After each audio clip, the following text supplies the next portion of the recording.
اچھی اولاد کی 5 نشانیاں۔ حضور اکرم نور مجسم صلی اللہ تعالی علیہ وسلم نے فرمایا، اگر اپنی اولاد میں یہ 5 نشانیاں دیکھ لو تو سمجھ جاؤ۔ بسم اللہ الرحمن الرحیم۔ محترم ناظرین، انسان چونکہ اشرف المخلوقات اور کائنات میں اللہ تعالیٰ کا نائب ہے، اسی لیے اسے بہت سے فرائض سونپے گئے ہیں۔ ان میں اولاد کی تربیت سب سے اہم فریضہ ہے۔ اللہ رب العزت قیامت کے دن اولاد سے والدین کے متعلق سوال کرنے سے پہلے والدین سے اولاد کے متعلق سوال کرے گا، کیونکہ جس طرح والدین کے اولاد پر حقوق ہیں، اسی طرح اولاد کے والدین پر حقوق ہیں، اور جیسے اللہ تعالیٰ نے ہمیں والدین کے ساتھ نیکی کرنے کا حکم دیا ہے، ایسے ہی اس نے ہمیں اولاد کے ساتھ احسان کرنے کا بھی حکم دیا ہے۔ اولاد کی اچھی تربیت میں کوتاہی کے بہت سنگین نتائج سامنے آتی ہیں۔ شیر خوارگی سے لڑکا پن اور جوانی کے مراحل میں اسے مکمل رہنمائی اور تربیت درکار ہوتی ہے۔ اس تربیت کا آغاز والدین کی اپنی ذات سے ہوتا ہے۔ اولاد کے لیے پاک اور حلال غذا کی فراہمی والدین کے ذمے ہے۔ یہ تب ہی ممکن ہے جب وہ رزق حلال کمائیں۔ والدین جھوٹ بولنے کے عادی ہیں تو بچہ بھی جھوٹ بولے گا۔ والدین کی خرابیاں نہ صرف ظاہری طور پر بچے کی شخصیت پر اثر انداز ہوتی ہیں، بلکہ باطنی طور پر یہ خرابیاں اس کے اندر رچ بس جاتی ہیں۔ والدین کے جسم میں گردش کرنے والے خون میں اگر حرام، جھوٹ، فریب، حسد اور دوسری خرابیوں کے جراثیم موجود ہیں تو یہ جراثیم بچے کو بھی وراثت میں ملیں گے۔ بچوں کے ساتھ احسان اور ان کی بہترین تربیت کرنا دراصل امانت صحیح طریقے سے ادا کرنا ہے، اور ان کو آزاد چھوڑنا اور ان کے حقوق میں کوتاہی کرنا دھوکہ اور خیانت ہے۔ کتاب و سنت کے دلائل میں اس بات کا واضح حکم ہے کہ اولاد کے ساتھ احسان کیا جائے، ان کی امانت کو ادا کیا جائے، ان کو آزاد چھوڑنے اور ان کے حقوق میں کوتاہی کرنے سے بچا جائے، کیونکہ اللہ تعالیٰ کی بے شمار نعمتوں میں سے ایک بڑی نعمت اولاد بھی ہے، اور اس بات میں کوئی شک نہیں کہ اگر اولاد کی صحیح تربیت کی جائے تو وہ آنکھوں کا نور اور دل کا سرور بھی بن جاتی ہے، لیکن اگر اولاد بگڑ جائے اور اس کی صحیح تربیت نہ کی جائے تو وہی اولاد آزمائش بن جاتی ہے۔ اللہ تعالیٰ ان کی اس کاوش کو قبول فرمائے اور ہماری اولاد کو اپنے حقوق کے ساتھ ساتھ اپنے فرائض بھی یاد رہیں، تاکہ انہیں اپنے والدین کی خدمت کی سعادت بھی حاصل رہے۔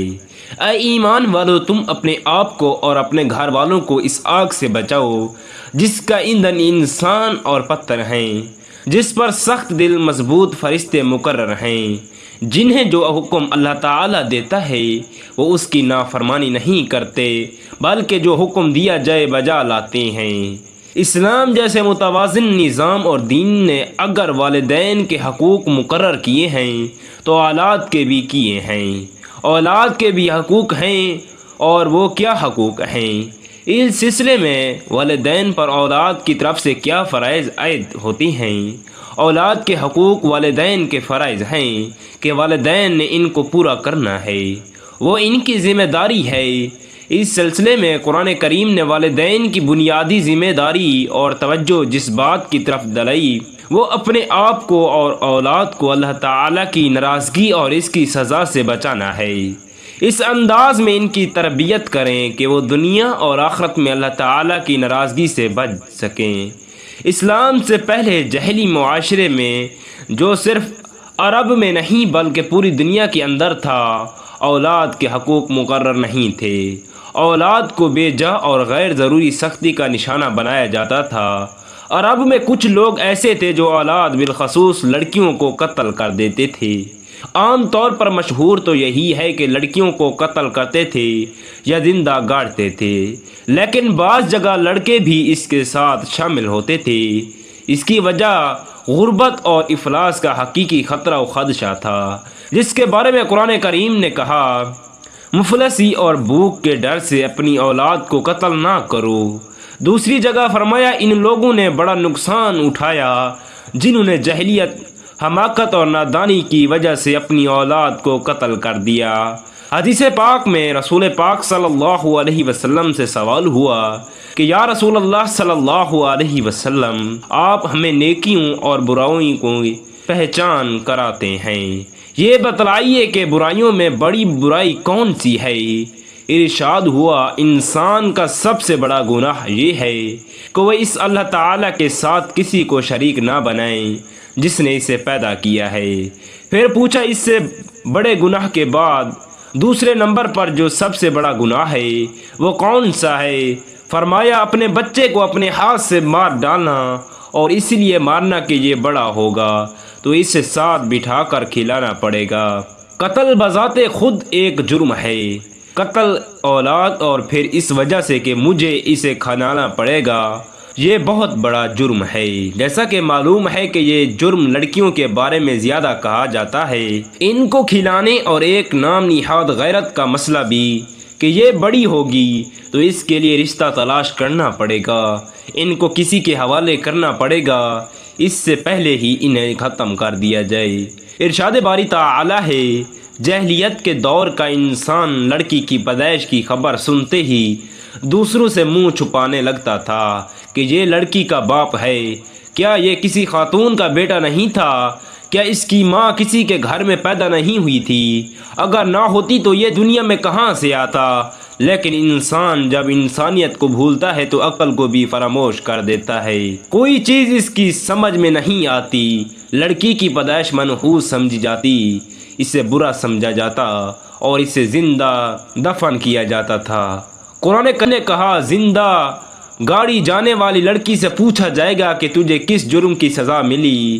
زہر ہے جرم بے گناہی کی ملی، اسے بغیر کسی جرم کے گاڑا گیا اور اس کی جواب دہی کرنا ہوگی۔ اسلام نے بتایا کہ لڑکیوں کو گاڑنے یا حقیقتاً یا محاورتاً زندہ درگور کرنے کی بجائے ان کی عزت اور اچھی دیکھ بھال کرو۔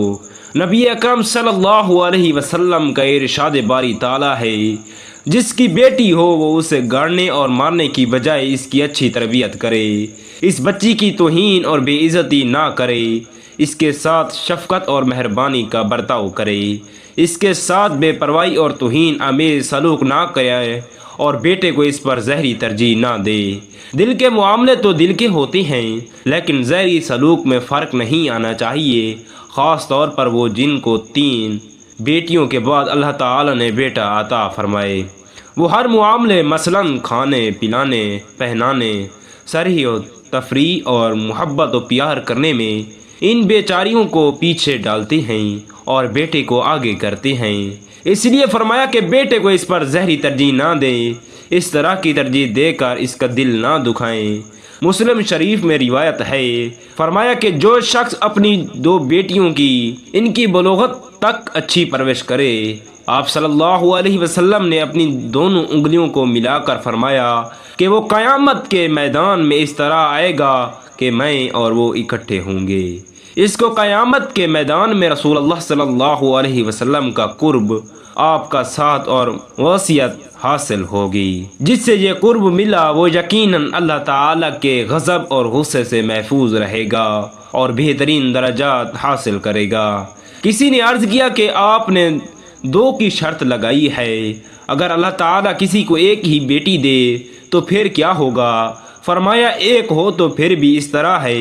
ایک شخص آیا اور کہنے لگا، جی میری کچھ پراپرٹی ہے، میری ملکیت میں کچھ غلام ہیں یا کوئی چیز ہے، وہ اپنی اولاد میں سے ایک کو دینا چاہتا ہوں جس سے مجھے زیادہ محبت ہے یا جو میرے نزدیک میرا زیادہ تابع فرمان ہے، اس کا میں آپ کو گواہ بنانا چاہتا ہوں۔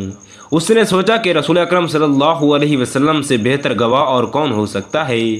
آپ گواہ ہوں گے کہ میں نے اس کو دے دیا ہے، بعد میں میری اولاد کوئی جھگڑا کھڑا نہیں کر سکے گی، باقی بچے کہیں نہیں جا سکیں گے کہ اس کو کیوں ملا اور ہمیں کیوں نہیں ملا۔ آپ صلی اللہ علیہ وسلم نے ارشاد فرمایا، میں ظلم پر گواہ نہیں بنتا، یہ ظلم ہے کہ تم باقی اولاد کو نظر انداز کر کے ایک کو نواز رہے ہو، اس لیے میں ظلم پر گواہی نہیں دوں گا۔ اسی عدل و انصاف کا تقاضا ہے کہ اسلام نے وراثت میں لڑکیوں کو ان کا حصہ دلوایا۔ اس میں بھی اللہ تعالیٰ کی حکمت ہے کہ چونکہ براہ راست ان پر معاش کی ذمہ داری نہیں، اسی لیے جس پر ذمہ داری زیادہ ہے اس کو زیادہ حصہ دیا گیا، لیکن نصف حصہ بھی اس وقت ملا جب دنیا میں عورت کو کوئی حصہ دینے کے لیے تیار نہیں تھا۔ آج جو تہذیب و تمدن کے علمدار بنے ہوئے ہیں، یہ تو اس کے سینکڑوں سال بعد ہوئے ہیں، اور ان کو ہوش نہیں آیا کہ ان کا بھی کوئی حق ہوتا ہے۔ یہ تو عورت کا حق ملکیت بنیادی طور پر تسلیم ہی نہیں کرتے تھے۔ کوئی 100-150 برس پہلے تک ہی یہی کیفیت ہوتی تھی۔ بچے سے پیار بھی اس کا حق ہے۔ ایک تو ہے دینے دلانے میں ظاہری عدل و انصاف کرنا، اس کے ساتھ یہ ہے کہ حسن سلوک، پیار اور شفقت بچے کا حق ہے۔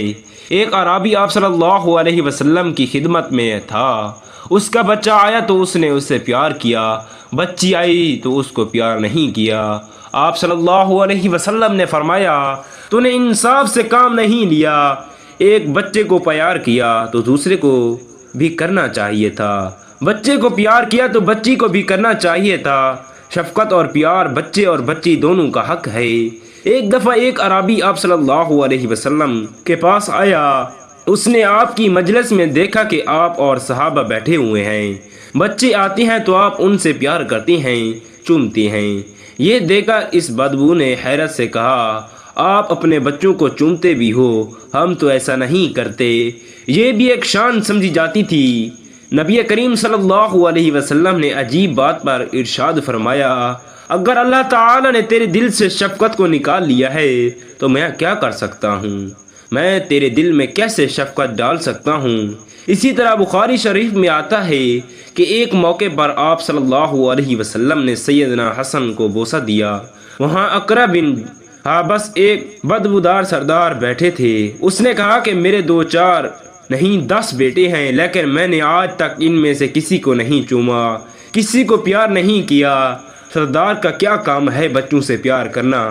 نبی رحمت صلی اللہ علیہ وسلم نے نظر اٹھا کر دیکھا اور ارشاد فرمایا، ذرا رکو، اگر تم مہربانی نہیں کرو گے تو تم پر بھی مہربانی نہیں کی جائے گی۔ مہربانی اس پر ہوتی ہے جو خود مہربان ہو۔ سیدنا عائشہ صدیقہ رضی اللہ تعالی عنہ نے بیان کیا کہ ایک عورت سوال کرتی ہوئی میرے پاس آئی، فرماتی ہیں کہ اس وقت میرے پاس ایک کھجور کے سوا کچھ نہیں تھا، میں نے وہی اٹھا کر اسے دے دی۔ 2 بیٹیاں اس کے ساتھ تھیں، پتہ نہیں وہ کب کی بھوکی تھیں، میرے پاس ایک کھجور تھی، وہ کسی کو دیتی۔ اس عورت نے اسے 2 حصوں میں تقسیم کیا، خود کچھ نہیں لیا بلکہ دونوں بیٹیوں کو آدھا آدھا حصہ دے دیا۔ سیدنا عائشہ صدیقہ رضی اللہ تعالی عنہ نے یہ واقعہ رسول اکرم صلی اللہ علیہ وسلم کی خدمت میں پیش کیا، بتایا کہ آپ کی غیر حاضری میں اس طرح ہوا۔ آپ صلی اللہ علیہ وسلم نے فرمایا کہ جو اس طرح کے شفیق والدین ہوں ان کی اولاد کیا ہوتی ہے کہ یہی بیٹیاں اس ماں کے لیے آگ سے پردہ اور حجاب بن جائیں گی۔ اس شفقت، مہربانی اور ادائے حقوق کی وجہ سے اس کو آگ سے بچائے گی۔ حافظ ابن قیم نے کہا کہ بچوں کی خرابی اور آوارہ گردی کی بڑی وجہ یہ ہوتی ہے کہ ان کے والدین ان کے بارے میں ذمہ داری ادا نہیں کرتے۔ ٹھیک ہے کہ بچے دوسرے طریقے سے بھی بگڑ جاتی ہیں، لیکن بنیادی اور بڑی وجہ یہ ہوتی ہے کہ بچپن میں ان کے بارے میں ذمہ داری ادا نہیں کی جاتی۔ تربیت صرف زبانی نہیں کہ زبانی تلقین کر دو، اسے کوئی نہیں مانتا، اس کا کوئی اثر نہیں ہوتا جب تک والدین اس کے لیے نمونہ نہ بنے۔ بچے کو کہتے رہیں نماز فرض ہے، نماز پڑھنی چاہیے، اور خود پڑھی نہیں، بچہ کیا سبق لے گا، کیسے سیکھے گا، کیا عمل کرے گا؟ بچے کو کہے کہ اپنے اخلاق کردار درست کرو، خود اسے ٹی وی، سینما اور گانے بجانے سے فرصت نہ ہو، بچہ کیا اثر لے گا؟ جبکہ ارشاد باری تعالیٰ ہے، اپنے آپ کو بھی بچانا ہے اور اولاد کو بھی بچانا ہے۔ دینی تربیت کا ایک بہت بڑا حصہ ہے کہ اولاد کو نمازی بناؤ، اچھا کردار، اچھا اخلاق اور اس کی بنیادی بچپن میں رکھو، جو اس کو نماز کی عادت ڈال دے۔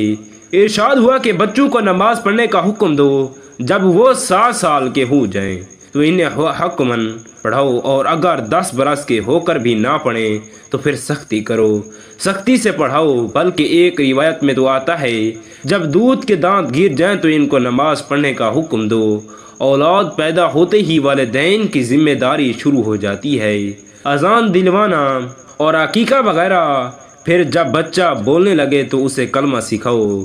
گانے، گیت، گالیاں اور بری زبان نہیں، بلکہ کلمہ طیبہ اسلام سے ابتدا کرو۔ اسے قرآن کریم کی تلاوت دلاؤ، پھر اپنی توفیق کے مطابق اس کی ضروریات پر خرچ کرو، اور پھر اس کو عام دنیاوی تربیت دو جس سے وہ ایک اچھا انسان بنے اور معاشرے میں ایک کارآمد رکن بھی بنے۔ یہ بھی اسلام کی ایک تربیت ہے۔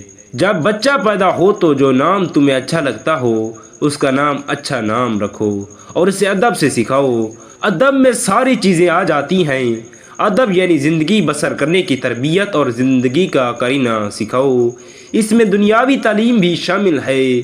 ترمذی شریف کی روایت ہے، فرمایا والدین اپنے بچے کو جو بہتر عطیہ دے سکتا ہے وہ اچھا ادب اور اچھی تربیت ہے۔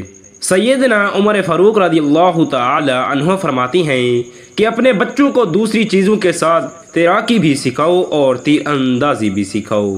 یہ اس زمانے کی ضروریات ہیں۔ ان کو شہ سواری سکھاؤ، حتیٰ کہ فرماتی ہیں ان کو اچھی شاعری، ضرب الامثال، اپنی عربی زبان کے محاورے میں بھی سکھاؤ۔ یہ دنیاوی تعلیم نہیں تو اور کیا ہے؟ خود سکھاؤ یا اس کے لیے سکول، ٹیوٹر، اتلیق اور استاد کا اہتمام کرو۔ ایک طرف آپ نے والدین سے کہا اور دوسری طرف بچوں سے کہا۔ ایک روایت ہے، رسول اللہ صلی اللہ علیہ وسلم نے فرمایا، میں تم میں نوجوانوں، چھوٹوں اور نوعمروں لڑکوں کے بارے میں حسن سلوک کی تاکید کرتا ہوں۔ ان سے اچھا سلوک کرو، ان کی عزت اور احترام کرو۔ اگر ان کی نفسیات کے مطابق طریقے اور سلیقے سے بات ہو تو ان کے دل نرم ہوتے ہیں اور سنوارے جا سکتے ہیں۔ وہ ہدایت اور اچھی بات کو جلد قبول کرتے ہیں۔ وقت گزرنے کے ساتھ ساتھ دل سخت ہو جاتے ہیں، پھر آدمی ساری عمر کی پختہ عادتیں اور عقائد بدلنے کے لیے تیار نہیں ہوتا۔